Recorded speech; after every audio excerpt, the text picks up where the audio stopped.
Hey, how you doing?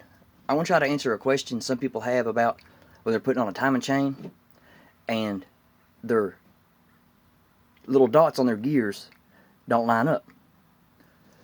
I'm working on a GMC Safari van that needed a timing chain. Well, I had this engine out of another vehicle, so I took the timing chain off of it to put on the Safari van. The Safari van is a 92 with the throttle body fuel injection. This one is a newer model. I'm not sure what year, and it had a Vortec engine. Now, the chain was the same size, but on your harmonic balancer, this is the one that went with this engine. Now you got this little hole right there, and on your sprocket is for the Carter key, and that has got to line up with it, or it won't go in place. Well,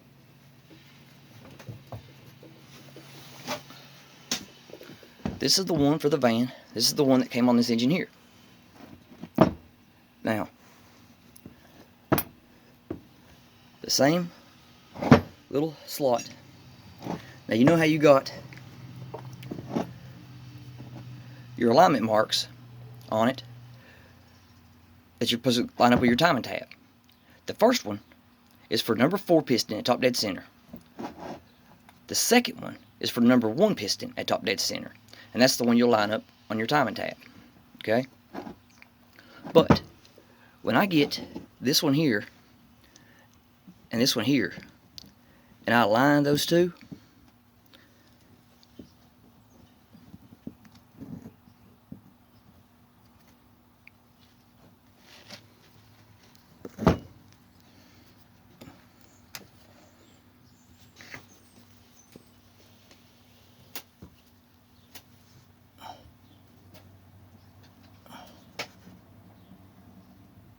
that's close enough.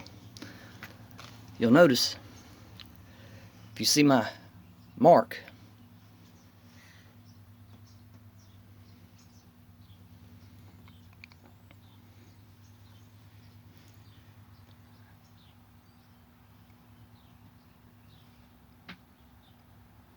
because they're from different engines and different years, even though they're both 4.3 liters.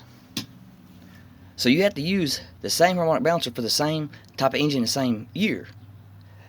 You go ahead and put it on, but then when you do, your sprocket marks, I'll show you what I'm talking about so there's no misunderstanding, on your timing chain,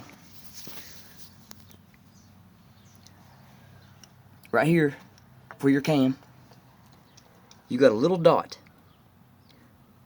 and for your crank, you got a little dot. These are the two I'm talking about.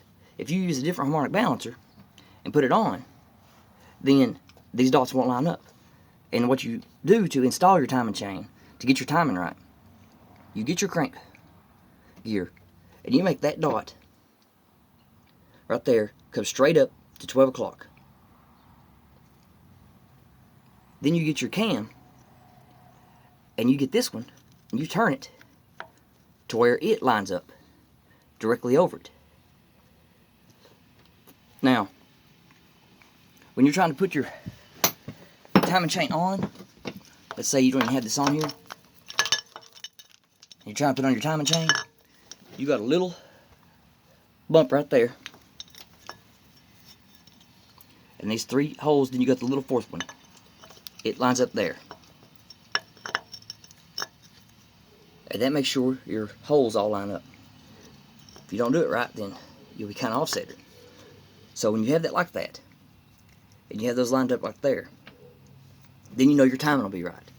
Now, to get your chain on, if you try to whip it over the gear here, and then you try to install it,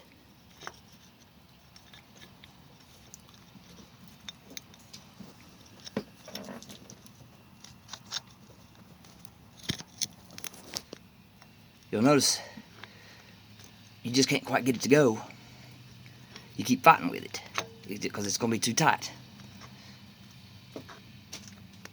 Well, what you do is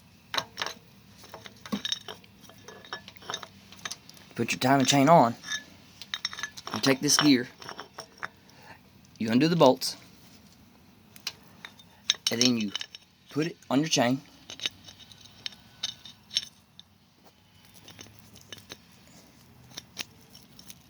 Put it on your chain like that. Then, just like trying to line those two dots I was talking about,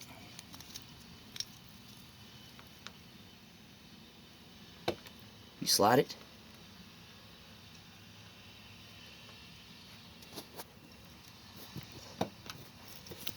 over that sprocket. Now, when you do that, you know, it's because the chain tension still.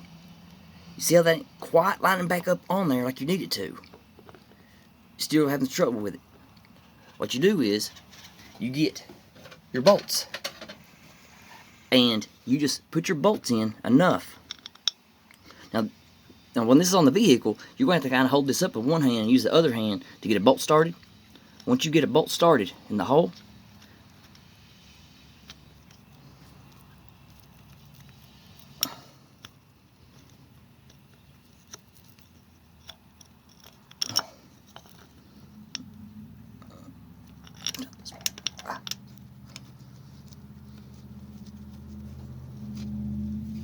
then it'll hold it up for you.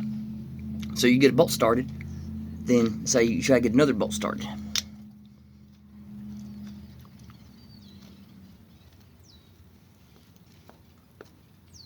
Okay?